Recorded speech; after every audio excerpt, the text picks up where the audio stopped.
Selamat berjumpa lagi Bapak Ibu dalam OASI Pembelajaran.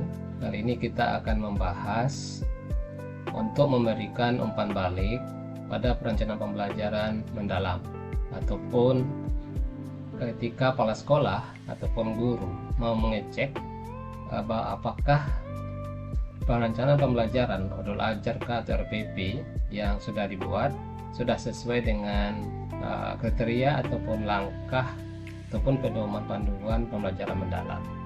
Seperti yang kita lihat di layar ini, silakan aja diisi nama pendidikannya, mata pelajaran, kelasnya, semester, dan nama guru. Maka yang pertama, poin yang dilihat adalah keselarasannya. Apakah tujuan pelajarannya, langkah pelajaran, asesmen itu mengarah kepada pencapaian dimensi profil lulusan. Yang kita ketahui profil lulusan itu ada 8 Bapak Ibu. Kemudian kedua, tujuan pelajarannya, langkah pelajaran, dan asesmen pelajarannya sudah selaras atau belum. Dan di sini ada catatan, kemudian ada skala juga. Skala ini ada 1 sampai 4. Kalau dia 1 hampir tidak ada, kalau 2 sedikit dan lemah, 3 cukup, 4 memadai. Nah, ini akan kita isi ya. Kemudian kalau dia ada catatan silahkan diisi. Terus mengenai kerangka pembelajarannya, ada praktik pedagogis, lingkungan belajarnya, kemudian kemitraan, pemanfaatan digitalnya, ada nggak kira-kira dibuat oleh kawan-kawan guru kita. Kalau praktik pedagogisnya sudah tergambar nggak? Apakah menggunakan model? Berarti kalau dia model ada langkah-langkah pembelajarannya, kalau metode dan sebagainya. Kemudian lingkungan belajarnya sudah tergambar nggak di sana? Kemudian kemitraan pelajarannya melibatkan apa saja? Kemudian pemanfaatan digitalnya juga sudah ada nggak?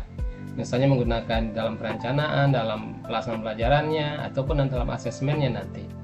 Kemudian yang tidak kalah penting adalah pengalaman belajarnya. Ada tahap memahami, ada tahap mengaplikasi, dan merefleksi. Masing-masing tahap ini ada beberapa poin yang perlu kita perhatikan. Pertama, menghubungkan pengetahuan baru dengan pengalaman sebelumnya atau istilahnya persepsi. Menstimulasi proses berpikir murid tidak. Kemudian ada nggak hubungannya konteks nyata, memberikan bahasan eksploratif nggak, menanamkan nilai moral, kemudian dikembangkan pelajaran dengan pembentukan karakter murid. Nah, ini juga menjadi catatan kita. Kemudian juga dalam tahap aplikasi, menemukan konsep baru, kemudian pengetahuan dalam situasi nyata dan sebagainya, eksplorasi, berpikir kritisnya. Nah, kemudian dalam tahap merefleksi, memotivasi kah, ada refleksi untuk evaluasi diri, ada strategi berpikirnya enggak, ada metakognisi, ada regulasi emosi dan sebagainya. Ini namanya untuk pengalaman belajarnya. Bahwasannya kita pahami bahwa dia langkahnya memahami dulu, baru mengaplikasi, baru merefleksi.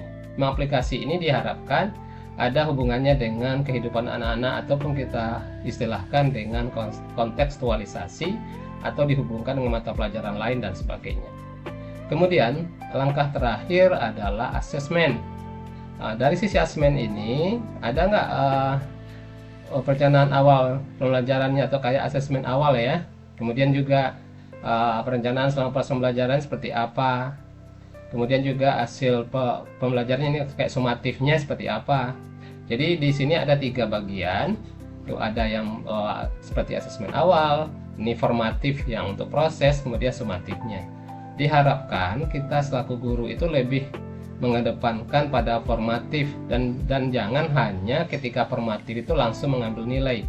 Maka kita perlukanlah nanti instrumen untuk refleksinya, umpan baliknya, misalnya catatan anekdot ataupun lembar refleksi yang lain yang kira-kira anak itu sudah memahami atau belum dan sebagainya. Baru nanti hasilnya itu kita buat dalam bentuk nilai sumatif, bentuk tes kah, portofolio, proyek, presentasi dan sebagainya. Kalau kita menggunakan tes, berarti itu langsung dapat nilai. Kalau portofolio, proyek, presentasi, maka kita gunakan rubrik, maka kita kuantitatifkan, maka akan dapat angka atau nilai yang bisa kita jadikan sebagai nilai rapor. Sebagai catatan terakhir, tuliskan di sini kelebihannya, kemudian tuliskan juga apa yang perlu ditingkatkan, kemudian rekomendasi yang dilakukan oleh kita kepala sekolah. Dan ada nilainya dan sebagainya. Di sini adalah tantangan pemberi umpan balik. Demikianlah Bapak Ibu selaku kepala sekolah atau selaku guru untuk melihat perencanaan pembelajaran mendalam kita. yang diserahkan dengan modul ajar ataupun RPP. Salam dari OASI Pembelajaran.